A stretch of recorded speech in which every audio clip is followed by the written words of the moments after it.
Hi, welcome to Devika Langovan channel. இன்னைக்கு நம்மளோட சேனல்ல என்ன வீடியோ பார்க்க போறோம் அப்படின்றதுக்கு முன்னாடி நிறைய பேர் கேட்டுட்டே இருக்கிறது, அக்கா பெயிண்டிங் ஒர்க் எல்லாம் வீட்டுக்கு முடிஞ்சிருச்சா, என்ன ஸ்டேஜ்ல இருக்கு அப்படின்னு சொல்லி கேட்டிருந்தீங்க. இன்னைக்கு அதுக்கான ஷார்ட்ஸ் வீடியோ வந்து நான் அப்லோட் வந்து பண்ணியிருந்தேன். ஆல்மோஸ்ட் பெயிண்டிங் ஒர்க் எல்லாமே வந்து முடிஞ்சிருச்சு. பட் இன்னும் நம்மளோட வீட்டுக்குள்ளெல்லாம் வந்து பெயிண்ட் அடிக்கல. ஏன்னா ஸ்ரதன் எப்படி அடிச்சாலும் ஃபுல்லாவே கிறுக்க தான் போறாங்க. கொஞ்சம் வளரட்டும், அதுக்கப்புறம் வீட்டுக்குள்ளெல்லாம் பெயிண்ட் பண்ணிக்கலாம் அப்படின்னு சொல்லிட்டு இப்போதைக்கு ஹோல் பண்ணி வந்து வச்சிருக்கோம். மற்றபடி ஹோல் பில்டிங்க்குமே வெளியில ஃபுல்லா அவுட் சைடு எல்லாமே வந்து பெயிண்ட் வந்து பண்ணியிருக்கேன். என்னை தாண்டி நிறைய பேர் ரொம்ப ஆவலா வந்து கேட்டிருந்தீங்க. எல்லாருக்குமே ரொம்ப தேங்க்ஸ். கண்டிப்பா ஃபுல் பெயிண்ட் எல்லாம் அடிச்சு முடிச்சுட்டு நான் வந்து வீடியோல வந்து ஷேர் பண்றேன்.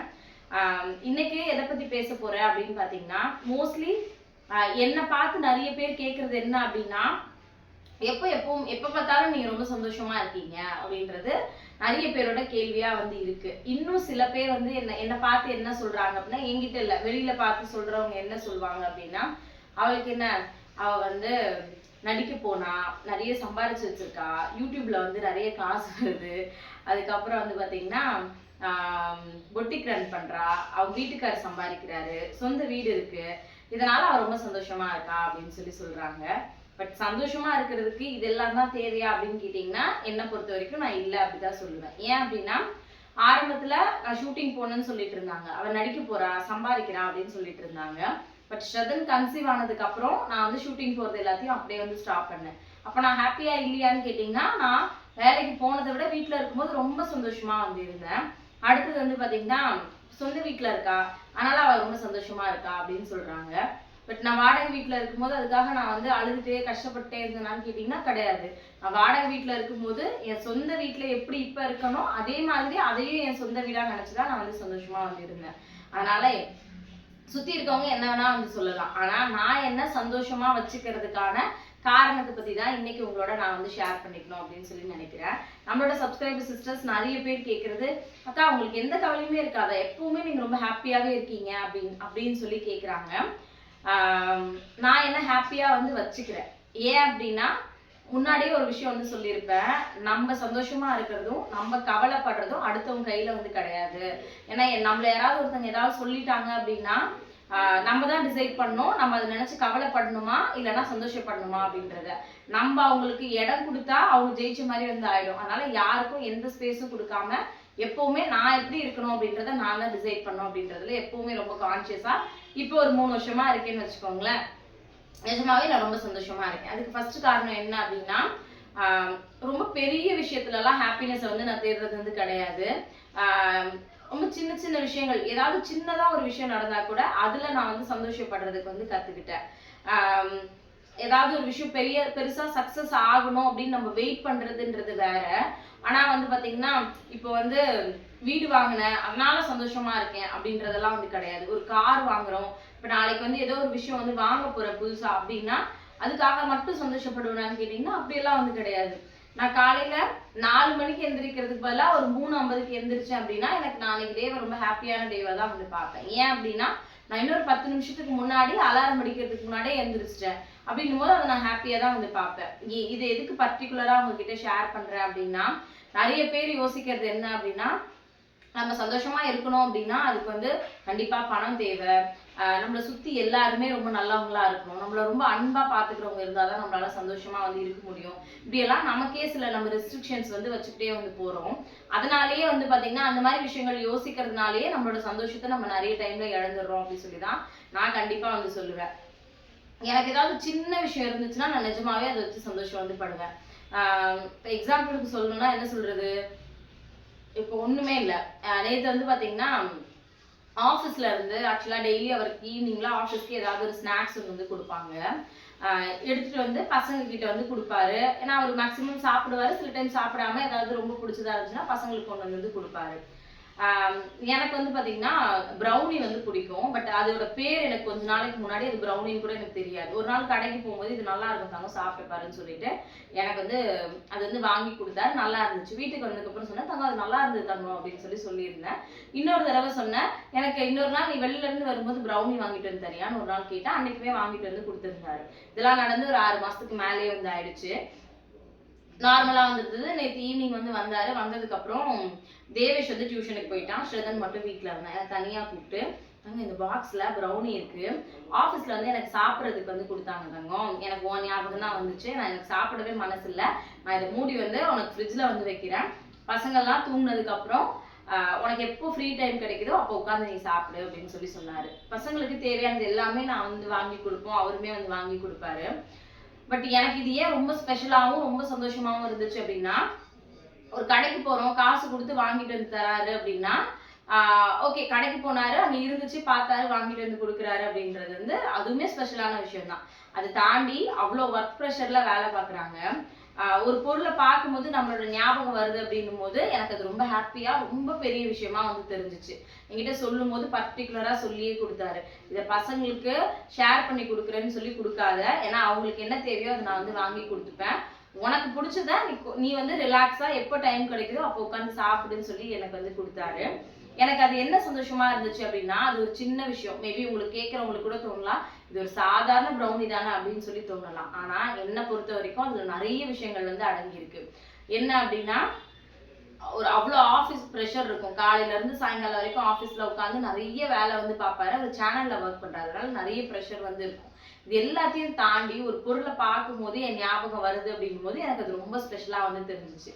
நேத்து நான் இருந்த ஹாப்பினஸ்க்கு ஒரு அளவே வந்து கிடையாது. அந்த ப்ரௌனி கொடுக்கும்போது நான் அவ்வளவு சந்தோஷமா வந்து இருந்தேன். அதை பார்த்துட்டு சொன்னாரு, நீ என்ன நான் என்னமோ பெருசா உனக்கு ஏதோ ₹1,00,000 கொடுத்து ஒரு ரிங் வாங்கி, டைமண்ட் ரிங் வாங்கி கொடுத்த மாதிரி நீ இவ்வளவு சந்தோஷப்படுற அப்படின்னு சொல்லி கேட்டாரு. பட் பணமோ பொருளோ நம்மளோட சந்தோஷத்தை வந்து டிசைட் வந்து பண்ணாது. அந்த ப்ரௌனியை நான் நார்மலா வாங்கி வச்சிருந்தேன் அப்படின்னா, ப்ரௌனி தானே எடுத்துட்டு வந்தாரு அப்படின்னு நினைச்சு நான் எடுத்து வச்சிருந்தேன் அப்படின்னா எனக்கு அந்த ஹாப்பினஸ் வந்து இருக்காது. எனக்காக ஒருத்தங்க அந்த டைம்ல என்னோட ஞாபகம் வந்து எனக்கு பிடிச்சவங்க ஒருத்தங்க எனக்கு பிடிச்ச ஒரு விஷயத்த கொண்டு வந்து நீ சாப்பிடு, இது உனக்கு பிடிக்கும். ஏன்னா நம்மளுமே வந்து நிறைய பேர் யோசிக்கிறது என்னன்னா, இப்போ அம்மா வீட்டுல ஹவுஸ் ஒய்ஃப் இருக்கும், இல்ல அம்மா இருக்கும் அப்படின்னா இருக்கிற பொருளை எல்லாருக்கும் ஷேர் பண்ணி கொடுத்துட்டு நம்ம வந்து இருக்கோ இல்லையோ சில டைம்ல சாப்பிடாம கூட இருக்கணும் அப்படின்னு எல்லாரும் வந்து யோசிக்கிறாங்க. ஆனா நம்மளும் மனுஷங்க தானே, நம்மளுக்கும் சில விஷயங்கள் சாப்பிடணும்னு தோணும், சில விஷயம் பண்ணணும்னு தோணும். அதை நிறைய பேர் நிறைய இடத்துல வந்து புரிஞ்சுக்கிறதே வந்து கிடையாது. அந்த மாதிரி இருக்கும்போது இது உனக்கானது, இது நீ ஃபுல்லா சாப்பிடு அப்படின்னு எனக்கு கொடுத்தது நிஜமாவே ரொம்ப ஹாப்பியா வந்து இருந்துச்சு. நான் இந்த மாதிரி சின்ன சின்ன விஷயம் எல்லாத்தையுமே ரொம்ப பெரிய விஷயமா வந்து பார்ப்பேன். உண்மையாவே நான் அதனாலதான் ரொம்ப சந்தோஷமா இருக்கேன்னு சொல்லிட்டு நான் முழுசா வந்து நம்புறேன். மேபி உங்களோட லைஃப்ல நீங்க எந்த விஷயத்துக்காகவும் இதெல்லாம் ஒரு சின்ன விஷயம் தானே அப்படின்னு யோசிக்கிறீங்க அப்படின்னா அதை இன்னையோட மாத்திக்கோங்க. சின்ன சின்ன விஷயம் தான் நமக்கு நிறைய ஹாப்பினஸ் வந்து கொடுக்கும். ஒரு சின்ன சின்ன விஷயம் தான் நமக்கு மறக்கவே முடியாத சில மெமரிஸை வந்து கொடுக்கும். அதனால இது சின்ன விஷயம், இதுக்கெல்லாம் போய் சந்தோஷப்படலாமா அப்படியெல்லாம் யோசிக்காதீங்க. எப்பவுமே எந்த ஒரு விஷயம் நடந்தாலும் அது ரொம்ப ஹாப்பியா வந்து பாருங்க அப்படின்றதான் என்னோட பர்சனல் ஒப்பீனியனா நான் வந்து சொல்லுவேன். என் லைஃப்ல நான் ரொம்ப சந்தோஷமா இருக்கிறதுக்கு இந்த ஃபர்ஸ்ட் விஷயம் இதை தான் நான் வந்து ஃபாலோ பண்றேன். எந்த விஷயம் ஏதாவது சின்ன விஷயமா இருந்தாலும் நான் அதுக்கு ரொம்ப ஹாப்பியா வந்து ரொம்ப ஓவரா வந்து எக்ஸைட் வந்து ஆவேன். அடுத்தது வந்து பாத்தீங்கன்னா, நான் என்ன எப்பவுமே யாரோடையும் வந்து கம்பேர் வந்து பண்ணிக்க மாட்டேன். நேத்து கூட என் ஹஸ்பண்ட் கூட பேசிட்டு இருக்கும்போது அவர் சொன்னது ஒரே விஷயம் என்ன அப்படின்னா, தங்கம் நீ இவ்வளோ வேலை பார்க்குற, பொட்டிக்ல இவ்வளோ வேலை பார்க்குற, யூடியூப்ல இவ்வளோ வேலை பார்க்குற, ஏன் தங்கம் நமக்கு வந்து நீ உழைக்கிறதுக்கான பலன் வந்து உனக்கு கிடைக்கிறதே வந்து கிடையாது. நிறைய பேரோட வீடியோஸ் வந்து நைட்டு சும்மா பார்ப்போம்ல, பார்க்கும்போது இவங்கெல்லாம் என்னடா வீடியோ போடுறாங்க, ஏன் தங்க இவங்களுக்குலாம் இவ்வளோ வியூஸ் போகுது, ஒரு நாளைக்கு ஒரு வீடியோ தான் தங்க போடுறாங்க, ஆனால் 5 லட்சம் 6 லட்சம் வியூஸ் அசால்ட்டா வந்து போகுது, ஏன் நீ இவ்வளோ மெனக்கிட்டு ஒரு விஷயம் பண்ற, ஏன் உனக்கு வந்து அதுக்கான பலன் வந்து கிடைக்கல அப்படின்னு அவர் கேட்கும்போது நான் யோசிச்சது ஒரே ஒரு விஷயம்தான். நான் எனக்கு தெரிஞ்ச விஷயத்த, நான் என்னோட லைஃப் ஸ்டைல எனக்கு பிடிச்ச ஒரு விஷயத்த நான் வந்து வீடியோவா வந்து ஷேர் பண்றேன். அவங்க அவங்களுக்கு வர விஷயத்த வந்து ஷேர் பண்றாங்க. நான் ஏன் அவங்களோட வந்து கம்பேர் வந்து பண்ணிக்கணும்? மேபி அவங்க என்னோட இன்னும் கொஞ்சம் ஃபினான்ஷியலா வந்து இன்னும் கொஞ்சம் மேல கூட வந்து இருக்கலாம். பட் அவங்க ஒரு விஷயம் பண்றாங்க அப்படின்றதுக்காக நான் அவங்கள பார்த்து பண்ணணுன்ற அவசியம் வந்து கிடையாது.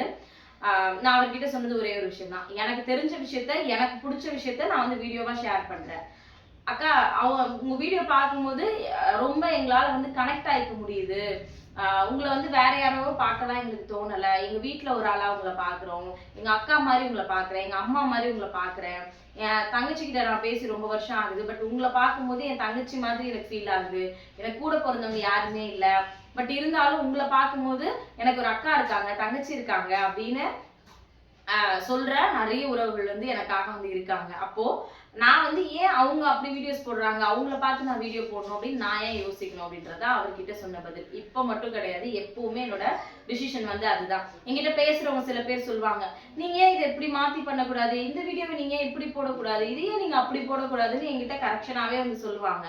ஆனா அவங்களும் சேனல் வச்சிருப்பாங்க, அந்த விஷயத்த அவங்க பண்ணி அவங்க ஸ்கோர் பண்ணலாம்ல, அவங்க பண்ண மாட்டாங்க. ஏன் அப்படின்னா ஒருத்தவங்களுக்கு ஒரு ஸ்டைல் இருக்கும். என்னோட ஸ்டைல் இதுதான். எனக்கு நான் வீடியோக்காகவோ இல்லைன்னா வந்து பாத்தீங்கன்னா இவங்க வந்து இந்த வீட்ல இந்த பொருள் வச்சிருக்காங்க, இந்த யூடியூபர் வந்து வச்சிருக்காங்க, இதே மாதிரி பார்த்து நம்மளும் வாங்கி வைக்கணும், இதே மாதிரி நம்மளும் வீடியோஸ் அப்பெல்லாம் எனக்கு தோணாது. ஏன் அப்படின்னா நான் யாரோடையும் எப்பவுமே கம்பேர் வந்து பண்ணிக்க மாட்டேன். எப்ப நம்ம இன்னொருத்தரோட கம்பேர் பண்ண ஆரம்பிக்கிறோமோ அப்பவே நம்மளோட ஹாப்பினஸ் வந்து நமக்கு கண்டிப்பா வந்து குறைய ஆரம்பிக்கும்.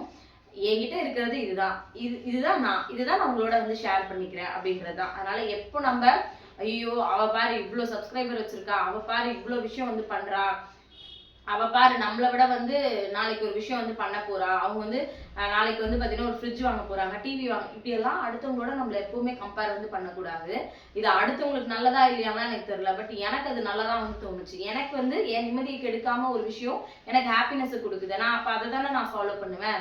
அதனால நான் செகண்டா ஃபாலோ பண்ற விஷயம் வந்து பாத்தீங்கன்னா இதுதான். நான் எப்பவுமே யாரோடையும் இவங்க அப்படி இருக்காங்க நம்ம ஏன் இப்படி இருக்கோம் அப்படிலாம் கம்பேரே வந்து பண்ண மாட்டேன்.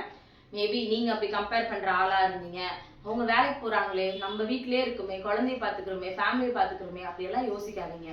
ஒருத்தவங்களுக்கு ஒரு மாதிரியான கெப்பாசிட்டி வந்து இருக்கும். நீங்க பண்ற விஷயம் அவங்களுக்கு தெரியாது, அவங்களுக்கு தெரிஞ்ச விஷயம் உங்களுக்கு தெரியாது. அதனால யாரும் யாரை விடவும் குறைஞ்சவங்களாம் வந்து கிடையாது.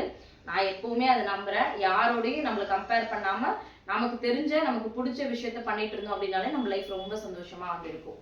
அடுத்தது வந்து பாத்தீங்கன்னா நிஜமாவே காலையில எந்திரிச்ச உடனே எனக்கு கிடைச்ச விஷயத்துக்கு நான் தேங்க்ஸ் சொல்லாம இருந்ததே வந்து கிடையாது. இது இப்ப கொஞ்ச நாளா தான் வந்து ஃபாலோ பண்றேன். பட் எனக்கு அது ரொம்ப பெரிய ஒரு சந்தோஷத்தை வந்து கொடுக்குது. என்ன அப்படின்னா காலையில எந்திரிச்சு எப்பவுமே பிரம்ம முகூர்த்தத்துல விளக்கு வந்து ஏத்துவேன். நான் நன்றி சொல்லணும்னு நினைக்கிற ஒரே ஆள் வந்து பாத்தீங்கன்னா கடவுள் மட்டும்தான், வேற யாரும் வந்து இல்லை. ஏன் அப்படின்னா நான் நிறைய கஷ்டத்துல இருக்கும் போதும் சரி, ரொம்ப சந்தோஷத்துல இருக்கும் போதும் சரி, நான் எல்லா விஷயத்தையும் சொல்ற ஒரு ஆள்னா அது என்னோட பூஜை ரூம்ல இருக்கிற அந்த சாமி படம் மட்டும்தான். பாக்குறவங்களுக்கு அது ஒரு படமா வந்து தெரியலாம், சில பேருக்கு அது ரொம்ப தெய்வீகமான கடவுளா வந்து தெரியலாம். பட் எனக்கு அதெல்லாம் தாண்டி நான் அந்த பூஜை ரூம்ல இருக்கிற எல்லாரையுமே என்னோட அப்பாவா அம்மாவா அப்படி சொல்லிதான் வந்து பூஜை பண்ணும் போதும் சரி, வேண்டிக்கும் போதும் சொல்லி வேண்டிப்பேன். அப்போ ஒரு நாளும் கண்டிப்பா கடவுளுக்கு வந்து நன்றி சொல்லுவேன். ஃபர்ஸ்ட் காலைல பிரம்ம முகூர்த்த விளக்கெல்லாம் ஏற்றி முடிச்சுட்டு பாபாவுக்கு ஃபர்ஸ்ட் நன்றி சொல்லுவேன். ஏன் அப்படின்னா என்னோட லைஃப் என்னோட ஹஸ்பண்ட் வர வரைக்கும் ஒரு மாதிரி ரொம்ப ட்ராஜடியா இருந்துச்சுன்னே கண்டிப்பா வந்து சொல்லுவேன்.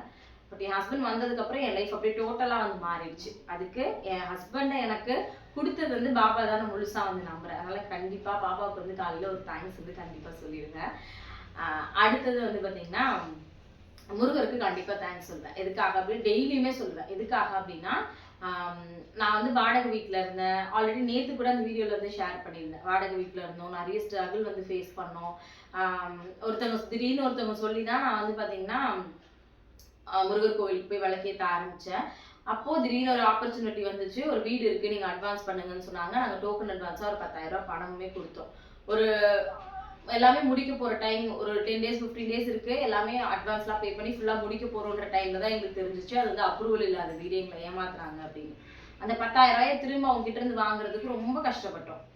அப்போ நான் யோசிச்சது என்னன்னா, நான் உங்ககிட்ட வீடு வேணும்னு கேட்கவே இல்லையே, நீ ஏன் என்கிட்ட கொடுத்துட்டு பறிச்சிட்ட, நான் உங்ககிட்ட கேட்கவே இல்லையே, இவ்வளவு நாளா எனக்கு வந்து வீடு வாங்க போறோன்ற எண்ணமே இல்லை, நீயா கொடுத்த ஒரு விஷயத்த கொடுத்துட்டு திடீர்னு வந்து நம்ம ஒரு ஆசையில இருப்போம்ல, ஓகே நம்ம அட்வான்ஸ் பண்ணிட்டோம், நம்ம சொந்த வீட்டுக்கு போறோம்னு ஒரு கனவுல இருக்கும்போது நீ அதை என்கிட்ட இருந்து பறிச்சிட்டு இல்லை, நான் உங்ககிட்ட இதை கேட்கவே இல்லைல்ல அப்படின்னு ரொம்ப கோவமா ஒரு மாசம் வரைக்குமே விளக்கு வந்து போடலன்னு நினைக்கிறேன். வெத்தலை தீபம் வந்து போட்டிருந்தேன், போடல. அதுக்கப்புறம் எனக்கு மனசு கேட்கல, சரி இந்த விஷயம் நல்லா தானே இருக்கு, சரி போ எனக்கு எது கிடைக்கணுமோ அது கிடைக்கும்னு நினைச்சு வெத்தலை தீபம் அன்னைக்கு தான் போட்டுட்டு உட்காடுறேன். அப்பதான் எனக்கு இந்த வீடு வந்து வந்துச்சு.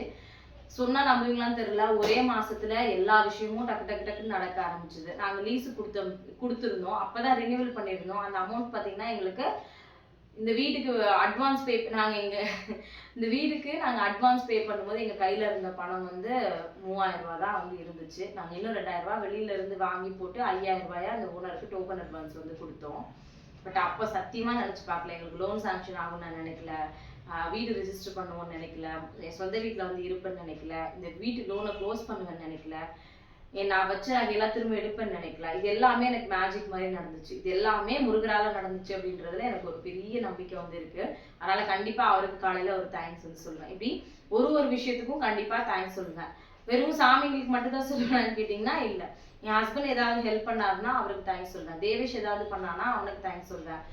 ஸ்ரதன் ஏதாவது ஹெல்ப் பண்ணானா அவனுக்கு தேங்க்ஸ் சொல்லுவேன். அது தேங்க்ஸ் சொல்றது மூலயமா அவங்க முகத்துல ஒரு சின்ன ஸ்மைல் ஒண்ணு வந்துரும்ல, அது என்ன இன்னும் ரொம்ப ஹாப்பியா வந்து மாத்தும். இந்த தேங்க்ஸ் சொல்ற பழக்கத்தை நான் எங்க இருந்து கத்துக்கிட்டேன் அப்படின்னா என் ஹஸ்பண்ட் கிட்ட இருந்து கத்துக்கிட்டேன். கல்யாணத்துக்கு முன்னாடி அதாவது நாங்க வந்து வெளியில வந்து சாரி பர்ச்சேஸ் பண்ண போகும்போதும் சரி, எங்கேயாவது போகும்போதும் சரி, கடையில போயிட்டு பெட்ரோல் வந்து போடுவாரு. நான் ஃபர்ஸ்ட் டைம் நோட் பண்ணது அங்கதான். பெட்ரோல் வந்து வண்டிக்கு வந்து போடுவாரு. போட்டு முடிச்சுட்டு காசெல்லாம் கொடுத்து முடிச்சுட்டு ஆனா தேங்க்ஸ்ண்ணா அப்படின்னு சொல்லிட்டு வருவாரு. நான் அதை வந்து நோட் பண்ணேன். ஏன்னா நான் இது வரைக்கும் அந்த மாதிரிலாம் யாருக்கும் தேங்க்ஸ் வந்து சொன்னது கிடையாது. இவரையும் புதுசா காசு கொடுத்து பெட்ரோல் போட்டாங்க, வந்துட வேண்டியதானே, இவர் ஏன் தேங்க்ஸ் சொல்றாரு அப்படின்னு நான் வந்து அதை பெருசா எடுத்துக்கல, விட்டுட்டேன். ஆனா அதை நான் நோட் பண்ணேன். அடுத்தது கொஞ்ச நேரம் கழிச்சு வந்து பாத்தீங்கன்னா வேற ஒரு இடத்துக்கு போனோம். ஏதோ ஒரு விஷயம் நடந்தது, அவங்களுக்கும் தேங்க்ஸ் சொல்லிட்டு வந்தாரு. அப்போ நான் அதை வந்து அப்சர்வ் பண்ண வந்து ஆரம்பிச்சேன். அப்போ நம்ம தெரியாத ஒருத்தங்களுக்கு அவங்க அவங்க பண்றது அவங்களோட வேலை தான். இருந்தாலுமே அவங்க நமக்காக ஒரு விஷயம் பண்றாங்கல்ல, அதுக்காக ஒரு தேங்க்ஸ் சொல்லும்போது அவங்க முகத்துல இருந்து ஒரு சின்ன ஸ்மைல் வருதுல்ல, அது இன்னும் நம்மள ரொம்ப ஹாப்பியா வந்து மாத்துது. நான் அதை என் ஹஸ்பண்ட் கிட்ட இருந்து நான் கத்துட்டு இப்ப நான் ஃபாலோ பண்ண ஆரம்பிச்சிருக்கேன். நிஜமாவே இது என்னோட லைஃப் வந்து இன்னும் ரொம்ப ஹாப்பியா மாத்திருக்குன்னு கண்டிப்பா சொல்லுவேன். நீங்களும் கண்டிப்பா ட்ரை பண்ணி பாருங்க. ஒரு தேங்க்ஸ் சொல்றதுனால நமக்கு ஹாப்பினஸ் கிடைக்குமா அப்படின்னா கண்டிப்பா கிடைக்கும். மேபி ட்ரை பண்ணல அப்படின்னா பண்ணி பார்த்துட்டு கண்டிப்பா வந்து சொல்லுங்க. நமக்கு என்ன சொல்றது, நமக்கு பிடிச்சவங்களுக்கு தான் சொல்லணும்னு இல்லை, நமக்கு தெரியாமலே நமக்கு சில பேர் வந்து நிறைய விஷயங்கள் வந்து பண்ணுவாங்க. நம்மளை சுத்தி இருக்கவங்க, அவங்க வீட்டுக்கு பூ கொடுக்குற வர அக்காவா இருக்கலாம், அவங்களுக்கு தண்ணி கேன் போட வர தம்பியா இருக்கலாம், இல்லைன்னா காய்கறி கடையில காய்கறி எடுத்துட்டு வந்து கொடுக்குற தம்பியா இருக்கலாம், யாரா வேணா இருக்கலாம். ஒரு தேங்க்ஸ் சொல்லி பாருங்க, அது மூலயமா உங்களுக்கு கண்டிப்பா ஒரு ஹாப்பினஸ் வந்து கிடைக்கும். அதே மாதிரி தேவையில்லாத விஷயத்தெல்லாம் நினைச்சு நான் இப்பெல்லாம் கவலைப்படுறது வந்து கிடையாது. ஏன் அப்படின்னா அது என்னோட சந்தோஷத்தை வந்து கெடுக்குது. என் சந்தோஷத்தை கெடுக்கிற எந்த ஒரு விஷயத்தையும் நான் வந்து அலோவ் பண்றதே வந்து கிடையாது. அதுக்காக என் லைஃப்ல கஷ்டம் இல்லைன்னு நினைக்கிறீங்களா? அப்படியெல்லாம் கிடையாது. நான் 3 லட்ச ரூபாய்க்கு என்னோட ஜுவல்ஸ் எல்லாம் வச்சு சாரீஸ் எல்லாம் வாங்கி போட்டிருக்கேன். பட் சாரீ ரொம்ப நல்லா போகுதான்னு கேட்டீங்கன்னா ஒரு நாள் நல்லா போகும், ஒரு நாள் சுத்தமா போறதே வந்து கிடையாது. கொஞ்ச நேரம் வந்து அதை பத்தி யோசிப்பேன். அடுத்த நிமிஷம் எனக்கு தோன்றது என்ன அப்படின்னா கண்டிப்பா இது எல்லாமே சேல் ஆயிடும். ஏன் ஆகாது? இவ்வளவு நாள் நம்ம வந்து இந்த 2 வருஷம் முடிஞ்சு 3வது வருஷம் வந்து ஸ்டார்ட் பண்ணியிருக்கோம். இந்த 2 வருஷமும் எந்த நம்பிக்கையில ஓடணுமோ அதே நம்பிக்கையில ஓடுவோம்னு சொல்லிட்டு தான் இன்னுமே வந்து ஓடிட்டு இருக்கேன். நான் என்னைக்கு கவலைப்பட ஆரம்பிக்கிறேனோ அன்னைக்கு சந்தோஷம் வந்து என்னை விட்டு கண்டிப்பா வந்து போயிடும். அதனால அந்த தப்பை நான் பண்றதே வந்து கிடையாது. உங்களோட லைஃப்ல என்ன மாதிரியான விஷயங்கள் வேணாலுமே வந்து நடந்திருக்கலாம். எல்லாத்தையும் மறந்துருங்கன்னு சொல்ல மாட்டேன். பட் என்னோட சந்தோஷத்தை கெடுக்கிற எந்த ஒரு விஷயத்துக்குமே வந்து பாத்தீங்கன்னா நான் வந்து அலோ வந்து பண்றதே வந்து கிடையாது. உங்களோட லைஃப்லயும் அந்த மாதிரி நிறைய பிரச்சனைகளை வந்து நீங்க ஃபேஸ் பண்ணியிருக்கலாம். ஆனா உங்களோட பழைய கஷ்டங்களை பத்தி நீங்க நினைக்கிறதுனால உங்களோட லைஃப்ல எல்லாமே மாறிடும் அப்படின்னா நம்ம எவ்வளவு வேணாலும் கவலைப்படலாம். ஆனா நம்மளோட லைஃப் நம்ம கவலைப்பட்டோம் அப்படின்னா நாளைக்கு என்ன பண்ண போறோன்றத கூட நம்மளால யோசிக்கவே வந்து முடியாது. நம்ம இன்னும் டவுன் ஆகி உட்கார்ந்துட்டு இருப்போமே தவிர நம்ம நாளைக்கு இந்த வேலை செய்யணும் அப்படின்னு நம்மளால எந்திரிச்சு ஓட முடியாது. அதனால நான் அந்த விஷயத்த வந்து பண்றது வந்து கிடையாது. ஏன்னா எல்லாத்துக்குமே ஒரு முடிவு இருக்கும். எந்த ஒரு பிரச்சனை வருது, எந்த ஒரு சின்ன நமக்கு கஷ்டம் வருது அப்படின்னாலும் அதுக்கு ஒரு தீர்வுன்றது கண்டிப்பா வந்து இருக்கும். அதனால இப்ப வந்து பிரச்சனை வந்திருக்கு, கண்டிப்பா அதுக்கான தீர்வும் ஒரு நாள் வரும் அப்படின்ற நம்பிக்கையோட தான் நான் வந்து ஓடிட்டு இருக்கேன். அதனால பழைய கவலையெல்லாம் நான் நினைச்சு யோசிச்சுட்டே இருந்தேன் அப்படின்னா என்னால கண்டிப்பா வந்து சந்தோஷமா இருக்க முடியாது. அதனால உங்களோட லைஃப்லயும் நான் சொல்றது அதுதான். உங்களுக்கு எவ்வளவு பெரிய பிரச்சனை இருந்துச்சு அப்படின்னாலும் எல்லாமே ஒரு நாள் சீக்கிரம் சரியாயிடும் அப்படின்னு நம்புங்க. ஏன்னா நம்மளோட நம்பிக்கை தான் நம்மளோட லைஃப்ல எல்லாத்தையுமே வந்து கொடுக்கும்னு நான் முழுசா வந்து நம்புறேன். அதுதான் உங்களுக்கும் சொல்றேன். நீங்க நினைக்கிற விஷயம் தான் உங்களுக்கு நடக்கும். நம்ம பிரச்சனை எல்லாம் தீராது, நம்ம கடன்லாம் தீராது, நம்ம இப்படியே தான் இருப்போம் அப்படின்னு நினைச்சீங்கன்னா உங்க லைஃப் அப்படியே தான் வந்து இருக்கும். அதெல்லாம் ஒண்ணும் இல்லை, எல்லாமே சரியாயிடும். நான் இன்னைக்கு கஷ்டத்துல இருக்கேன், நாளைக்கு எனக்கு வந்து பணம் வந்துடும், நான் நாளைக்கு சந்தோஷமா இருப்பேன், எனக்கு இந்த விஷயம் இன்னைக்கு முடியல ஆனா நாளைக்கு வந்து கண்டிப்பா அது என்னால முடியும் அப்படின்னு நீங்க நம்ப ஆரம்பிச்சீங்க அப்படின்னா உங்களோட லைஃப் ரொம்ப ஹாப்பியா வந்து மாறிடும். அதே மாதிரி இன்னைக்கு நாள் வந்து இப்படி இருக்கு அப்படின்றதுக்காக இன்னைக்கு நம்ம கிட்ட காசு இல்லை, பணம் இல்லை, இன்னைக்கு இந்த பிரச்சனை இருக்கு அப்படின்னு நம்ம யோசிச்சுட்டே இருந்தோம் அப்படின்னா இன்னைக்கு நாளையும் நீங்க சந்தோஷமா கொண்டு போக முடியாது. நாளைக்கு நாளும் உங்களுக்கு அப்படிதான் வந்து இருக்கும். இன்னைக்கு நாள் இது வந்து நடந்துருச்சு, ஒரு விஷயம் நடந்து வந்து முடிஞ்சிருச்சு, அதை நினைச்சு நீங்க யோசிச்சுட்டே இல்லாம இன்னைக்கு நாள் எனக்கு ஹாப்பியா இருந்தா போதும். நாளைக்கு நீங்க யாருக்காவது ஒரு 10,000 ரூபாய் கடன் கொடுக்கணும் அப்படின்னா கூட இன்னைக்கு நாள்ல ஏதோ ஒரு மேஜிக் வந்து நடக்கும். கண்டிப்பா நாளைக்கு தானே அதுக்குள்ள ஏதாவது ஒரு நல்ல விஷயம் நடந்துரும் அப்படின்னு நம்பிட்டு இன்னைக்கு நாள சந்தோஷமா வந்து கொண்டு போங்க. ஏன்னா நீங்க நாளைக்கு காலையில எந்திரிக்கும் போது நம்ம இருப்போமா இல்லையான்றது யாருக்குமே தெரியாது. நாளைக்கு நடக்க போற ஒரு விஷயத்துக்காக நீங்க இன்னைக்கே யோசிச்சு கவலைப்பட ஆரம்பிச்சிட்டீங்க அப்படின்னா இன்னைக்கு நாளையுமே உங்களால சந்தோஷமா வந்து இருக்கவே வந்து முடியாது. அதனால இருக்கிறது ஒரு லைஃப். கண்டிப்பா எல்லாருமே சந்தோஷமா இருக்கணும் அப்படின்றதுக்காக தான் வந்து வாழ்றோம். நீங்க சந்தோஷமா இருந்தீங்கன்னா தான் உங்களை சுத்தி இருக்கிற எல்லாருமே ரொம்ப சந்தோஷமா வந்து இருப்பாங்க. நான் என்னோட லைஃப்ல நான் ரொம்ப ஹாப்பியா இருக்கிறதுக்கு இந்த மாதிரியான விஷயங்கள் எல்லாத்தையும் வந்து ஃபாலோ பண்றேன். பட் இது எல்லாமே சரியான்னு கேட்டீங்கன்னா நான் இதை சரின்னு நினைச்சுதான் இந்த மாதிரியான விஷயங்கள்லாம் பண்ணிட்டு இருக்கேன். நிஜமாவே நான் ரொம்ப சந்தோஷமா வந்து இருக்கேன். மேபி இது உங்களுக்கு சரின்னு பட்டுச்சு அப்படின்னா கண்டிப்பா நீங்களும் ட்ரை பண்ணி வந்து பாருங்க. இந்த வீடியோ கண்டிப்பா உங்களுக்கு பிடிச்சிருக்கும் அப்படின்னு சொல்லிட்டு நானுமே நம்புறேன். வீடியோ பிடிச்சிருந்துச்சா இல்லையா அப்படின்றத மறக்காம கமெண்ட்ல வந்து சொல்லுங்க. அக்கா நீங்க சொல்லியிருந்த விஷயம் எனக்கு இது பிடிச்சது, இன்னையில இருந்து நான் இதை மாத்திக்கலாம்னு நினைக்கிறேன் அப்படின்னு நீங்க யோசிச்சீங்க அப்படின்னா அதையுமே மறக்காம கமெண்ட்ல வந்து சொல்லுங்க. Thank you so much. இந்த வீடியோ யூஸ்ஃபுல்லா இருக்கும் அப்படின்னு நினைச்சீங்கன்னா உங்களுக்கு ரொம்ப பிடிச்ச யாருக்காவது கண்டிப்பா இதை வந்து ஷேர் பண்ணுங்க. புதுசா நம்ம சேனல்ல பாக்குறீங்க அப்படின்னா மறக்காம சப்ஸ்கிரைப் வந்து பண்ணிக்கோங்க. Thank you so much. மறுபடியும் நாளைக்கு இன்னொரு வீடியோல பார்க்கலாம். தேங்க்யூ.